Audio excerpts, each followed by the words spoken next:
Hi guys, welcome to our YouTube channel Bong views. আমি শিলাজিৎ, আমি সুদীপ্তা। আপনারা যারা এখনো পর্যন্ত আমাদের চ্যানেলটা সাবস্ক্রাইব করেননি তারা প্লিজ এক্ষুনি আমাদের চ্যানেলটা সাবস্ক্রাইব করে নেবেন, না নোটিফিকেশন বেল অন করে নেবেন পরবর্তী ভিডিওগুলোর জন্য নোটিফিকেশন পেতে। আর যারা আমাদের চ্যানেলটা সাবস্ক্রাইব করেছেন তাদেরকে অসংখ্য ধন্যবাদ। আর যারা ফেসবুক পেজে দেখছেন তারা অবশ্যই পেজটাকে ফলো করে যাবেন। আর ভিডিওগুলো যদি ভালো লেগে থাকে অবশ্যই লাইক করবেন। তো আজকে আমরা নিয়ে চলে এসেছি বাংলাদেশের একটা পলিটিক্যাল ভিডিও নিয়ে, বা মানে জিও পলিটিক্যালও বলা যায়। তো মানে এটা আপডেট মূলক একটা ইনফরমেটিভ ভিডিও নিয়ে, যে টাইটেল হচ্ছে দিনক্ষণ চূড়ান্ত হচ্ছে গোপনে, এবং থাম্বনেলটা হচ্ছে ফেরানো হচ্ছে শেখ হাসিনাকে, কিন্তু কেন এত গোপনীয়তা। তো চলুন দেখে নিয়ে হচ্ছে ভিডিওটা। আর ভিডিওটা যদি কপিরাইট ক্লেমের জন্য ব্লক হয়ে যায় তাহলে সম্পূর্ণ ভিডিওটা আপনারা আমাদের ফেসবুক বা ইনস্টাগ্রাম পেজে পেয়ে যাবেন। আর ফেসবুক বা ইনস্টাগ্রাম পেজের লিংক আপনারা আমাদের ডেসক্রিপশন বক্সে ফার্স্ট পিন কমেন্ট থেকে পেয়ে যাবেন। তাহলে চলুন সবাই মিলে ভিডিও দেখা শুরু করি।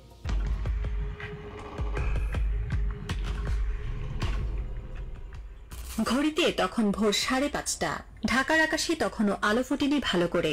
অন্যদিকে দিল্লি ঢাকা থেকে 1822 কিলোমিটার দূরে হলেও সময়ের দূরত্ব কেবল আধ ঘন্টা পেছনে। সেখানেও ভোর হওয়ার অপেক্ষা। একটি পুরনো বাড়ির জানালায় বসে একজন বয়স্ক মানুষ তাকিয়েছিলেন দূরের আকাশে। তিনি কিছুক্ষণ পরপর চা রঙা কাপ থেকে চুমুক দিচ্ছিলেন। চোখে ভারী চশমা, ঠোঁটে একরকম বিষণ্ণ তৃপ্তি। এই মানুষটি স্বৈরাচারী শেখ হাসিনা। 2024 সালের 5 আগস্ট এক অভূতপূর্ব গণ অভ্যুত্থানের দিনে তিনি গোপনে দেশ ছেড়ে পালিয়ে গিয়েছিলেন দিল্লিতে। আজ 2025 সালের 5 আগস্ট পেরিয়ে গেছে, অর্থাৎ পুরো 1 বছর কেটে গেছে। অনুপস্থিতির পরও তার ছায়া যেন ঘুরে বেড়াচ্ছে বাংলাদেশের প্রতিটি অলিগলিতে। আর সেই ছায়াই এখন এক ভয়াবহ প্রতিশোধের খেলা খেলতে প্রস্তুত, যে খেলা শুধু রাজনীতি নয়, গোটা রাষ্ট্রযন্ত্রকে নড়বড়ে করে দিতে পারে। অনলাইনে ছড়িয়ে পড়া একটি ভয়ঙ্কর অডিওতে তিনি বলছেন, আমাকে দেওয়া শাস্তি তো নেব, কিন্তু তার আগে ওই যারা মামলা দিয়েছে সেই 200 জনের হিসাব করে নেব। কণ্ঠটি কাঁপেনি, বরং শীতল ছিল। কথায় আছে, রাজনীতিতে কেউ হারিয়ে যায় না, কেবল দৃশ্যপট বদলায়। শেখ হাসিনা এখন দৃশ্যপটের বাইরে, কিন্তু নিয়ন্ত্রণের সুতো কি এখনো তার হাতেই?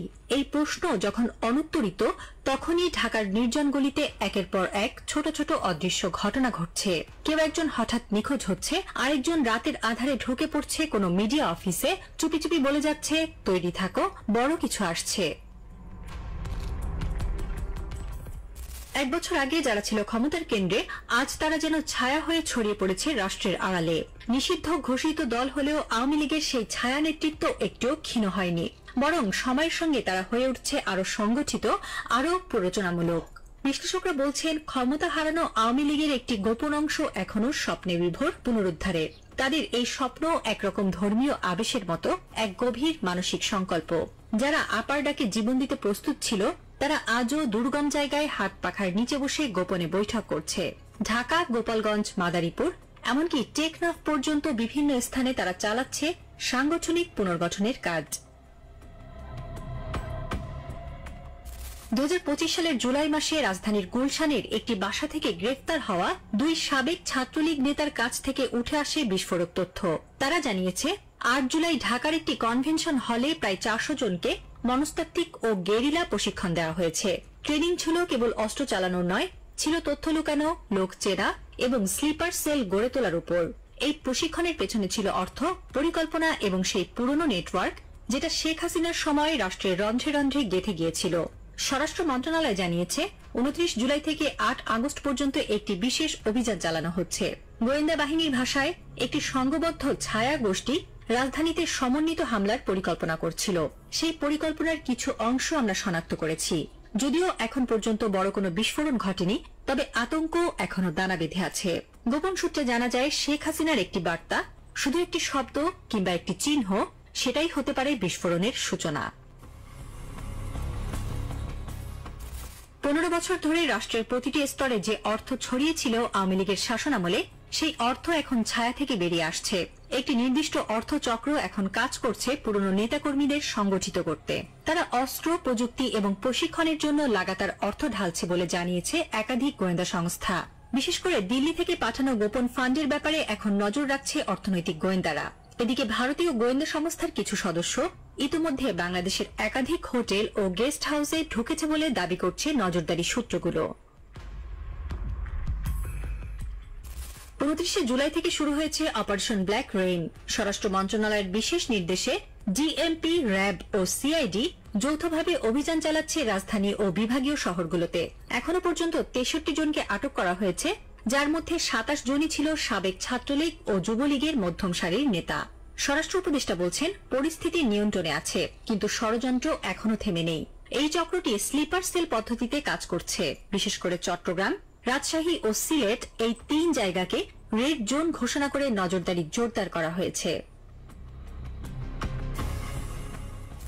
নিষিদ্ধ আওয়ামী লীগের তরফ থেকে এখন পর্যন্ত সরাসরি কোনো বিবৃতি আসেনি, কিন্তু অনলাইনে ছড়িয়ে পড়া একাধিক অডিও বার্তায় শেখ হাসিনার কণ্ঠে পাওয়া গেছে ক্রুদ্ধ উচ্চারণ। আমরা ভারতকে যা দিয়েছি সেটা ভারত সারা জীবন মনে রাখবে।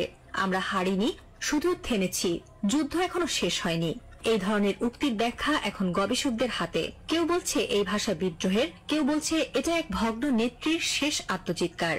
কিন্তু এরকম বার্তা দেশের ভেতরে কিছু চরমপন্থী সমর্থকদের আরো সক্রিয় করছে বলেই আশঙ্কা বাড়ছে প্রশাসনের। নতুন তত্ত্বাবধায়ক সরকারের অধীনে যখন দেশ একটু একটু করে স্থিতিশীলতা ফিরে পাচ্ছে, ঠিক তখনই এই গোপন আন্দোলন যেন আবার দেশকে অস্থির করার চেষ্টা করছে। বিশ্লেষকদের ভাষায় এটা কোনো সাধারণ প্রতিক্রিয়া নয়, এটা রাজনৈতিক পুনর্জাগরণের সুপরিকল্পিত প্রচেষ্টা। নিষিদ্ধ আওয়ামী লীগের এই অংশটি সরাসরি সংঘাতে যেতে চায় না, বরং তারা চায় একটি রাজনৈতিক অরাজকতা তৈরি করতে, যাতে জাতীয় ও আন্তর্জাতিক চাপ সৃষ্টি হয় নতুন সরকারের ওপর। তাদের কৌশল 3টে স্তরে ভাগ করা: মিডিয়া অ্যাক্টিভিজম ও গুজব ছড়ানো, প্রশাসনিক দুর্বলতাকে কাজে লাগানো, রাজপথে হঠাৎ ফ্ল্যাশ মবের মতো উত্তেজনা সৃষ্টি করা। দিল্লির চাণক্যপুরীতে এখন এক চুপচাপ প্রাসাদ, তার ভেতরে বুলেট প্রুফ ঘরে বসে আছেন শেখ হাসিনা। মোদির উপহারের কাচের বাটি থেকে দুধ কলা খেতে খেতে হাসছেন, ক্যামেরায় চোখ রাখছেন বাংলাদেশের সীমান্তবর্তী অঞ্চলে যে সামরিক প্রশিক্ষণ চলছে সেটা দেখতে। শেখ হাসিনা জানেন তিনি আর ফিরে যেতে পারবেন না, কিন্তু তার হাত লম্বা, বুদ্ধি পুরনো যমুনার মতো ধূর্ত, আর প্রতিশোধের আগুন এখনো জ্বলছে। এই জাতিকে আমি দুর্নীতি, গুম, ক্রসফায়ার শিখিয়েছি, এবার ধ্বংস শেখাবো, তিনি ফিসফিস করেন। তার পেছনে দাঁড়িয়ে থাকা ভারতীয় গোয়েন্দা সংস্থার লোকেরা কিছু বলেন না। তারা জানে বাংলাদেশে আবার আগুন লাগানোর জন্য শেখ হাসিনা এখনো মোদির দরবারে দরকারি। ফেরাউন মরেনি, সে শুধু নদী পাল্টেছে। নীল নয়, এখন তার নাম পদ্মা। আর ফেরাউন, সে আর পুরুষ নয়, সে এখন একজন নারী, নাম শেখ হাসিনা। প্রথমে বলবো এটাই, এখানে যিনি উপস্থাপিকা, যে পুরো ব্যাপারটাকে উপস্থাপন করলেন, তার স্পষ্ট উচ্চারণ, তার শব্দ চয়ন সত্যি অসাধারণ, প্রশংসনীয়। এবং কিছু কিছু শব্দচয়ন, কিছু কিছু মানে যে স্ক্রিপ্টটা তাকে দেওয়া হয়েছে, জানি না সেটা কে লিখেছে। ইভেন লাস্টে যে ফেরাউনের একটা কোথাও গিয়ে উক্তি দিয়ে ওটা একটা সাদৃশ্য দেখানোর চেষ্টা করা হলো শেখ হাসিনার সাথে, তো সেটা বেশ তাৎপর্যপূর্ণ, বেশ রূপকধর্মী মনে হলো, আর মানে ব্রিলিয়ান্ট লাগলো। পুরো উপস্থাপনটা খুব সুন্দর ছিল, তো ফার্স্ট এটা বলতেই হতো।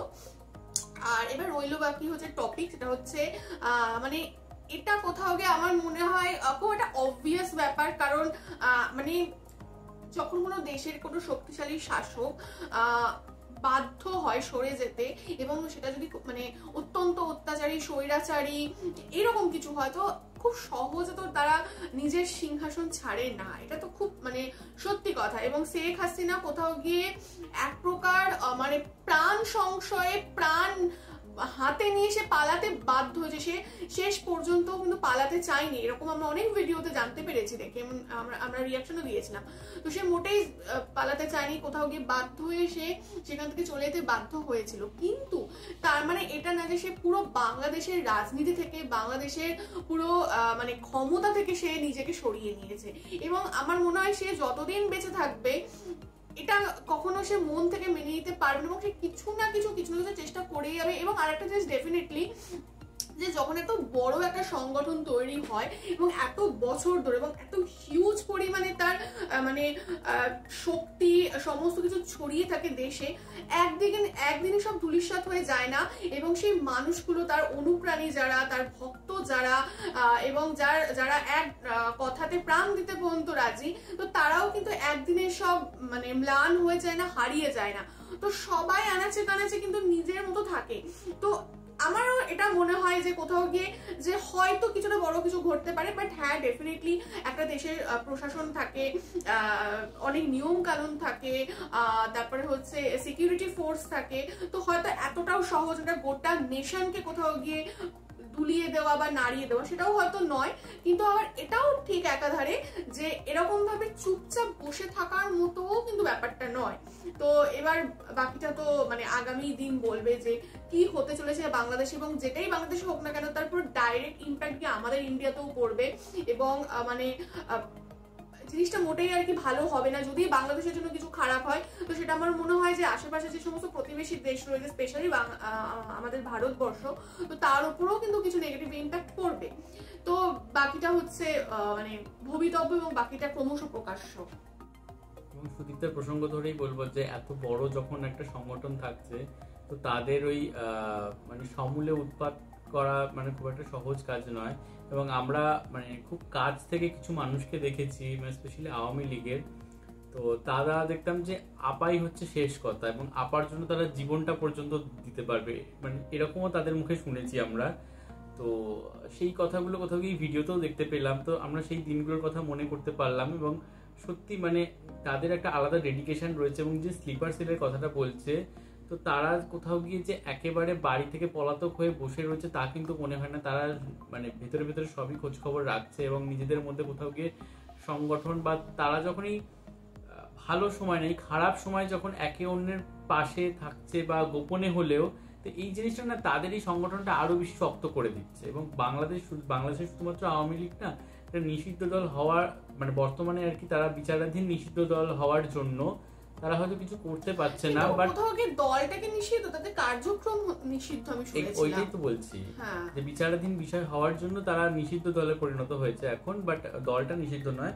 বাট সেটা যদি না হতো না, তাহলেও কোথাও গিয়ে মানে তাদেরকে ঠেকিয়ে রাখা এতটা কোথাও গিয়ে সহজ হতো না। এবং আর একটা জিনিস মানে এটা হয়তো মানে বাংলাদেশ মানে বিচারালয়কেও বুঝতে হবে যে এত বড় একটা দল বাংলাদেশের, এবং সেখানে তারা এত বছর একটা যেভাবেই হোক ক্ষমতায় থাকছিল না কেন, পুরোপুরি তাদের কার্যকলাপ কোথাও গিয়ে এরকম ভাবে ঠেকানো সম্ভব নয় কোথাও গিয়ে। মানে সে তুমি যতই ক্ষমতা প্রয়োগ করো না কেন, কারণ তারা না মানে সমস্ত জানে যে কোথায় কি করলে কিভাবে আর কি ব্যাপারটা মানে ধামাচাপা দেওয়া যাবে, বা কোন আইনের কোন ফাঁক থেকে কিভাবে বেরিয়ে যেতে হবে। কারণ তারা 15 বছর ধরে শাসন করেছে, এবং তারাও কোথাও গিয়ে ছত্রছত্রে দুর্নীতি করেছে। তো ওই দুর্নীতি যারা করে, কিন্তু দুর্নীতির ফাঁকফোকরগুলো তাদের থেকে ভালো কেউ জানে না। তো এটা তাদের রন্ধ্রে রন্ধ্রে রয়েছে। তো এইটা খুব মুশকিলের বিষয় একটা, মানে এইভাবে আটকানো সম্ভব নয় আমার যেটা মনে হয়। তো হয়তো পরবর্তীকালে বড় কিছু ঘটতেও পারে। আর যারা এরকম ক্ষমতালোভী মানুষ হয়, তারা সিংহাসনকে সহজে ছেড়ে দেয় না। তো তারা কোনো না কোনো ভাবে মৃত্যুর আগের দিন পর্যন্ত কিন্তু সেই সিংহাসনের পেছনে দৌড়ে বেড়াবে। তো এটা মানে সে যেভাবেই হোক না কেন। তো যাই হোক, আপনারা এই বিষয়ে আপনাদের মতামত জানাবেন, এবং আপনারা দেশে থাকেন, আপনারা বেশি ভালো জানবেন যে কি হচ্ছে বা কি হওয়ার সম্ভাবনা রয়েছে। তো সবটাই আপনারা কমেন্ট বক্সে জানাতে পারেন, এবং আপনাদের পার্সোনাল কি ওপিনিয়ন এটাও অবশ্যই জানাবেন। এবং আমাদের ভিডিও যদি ভালো লাগে থাকে অবশ্যই লাইক করবেন, এবং আমাদের চ্যানেলটাকে সাবস্ক্রাইব করে যাবেন। আর সাবস্ক্রাইব বাটনের পাশে জয়েন বাটন পেয়ে যাবেন, সেখানে কিছু ফেসিলিটিস দেওয়া থাকে, চাইলে আপনারা চেক করতে পারেন। আর আমাদের যে চ্যানেলের ফেসবুক আর ইনস্টাগ্রাম পেজ রয়েছে, সেখানে আপনারা ফলো করতে ভুলবেন না, লিংক ডেসক্রিপশন বক্সে পেয়ে যাবেন। আর আমাদের চ্যানেলের যে ফেসবুক গ্রুপটা রয়েছে, সেখানে আপনারা জয়েন করে আপনারা আপনাদের মনের মতো সমস্ত কিছু পোস্ট করতে পারেন, তার লিংকও ডেসক্রিপশন বক্সে দেওয়া রয়েছে। আর আমাদের যদি আপনারা পার্সোনালি পছন্দ করে থাকেন আমাকে শিলাজিৎ সুদীপ্তা হিসেবে, তাহলে আমাদের পার্সোনাল ফেসবুক আর ইনস্টাগ্রাম সাইটে ফলো করতে পারেন, লিংক ডেসক্রিপশন বক্সে পেয়ে যাবেন। তো দেখা হচ্ছে পরবর্তী ভিডিওতে। আজ এ পর্যন্তই, টাটা।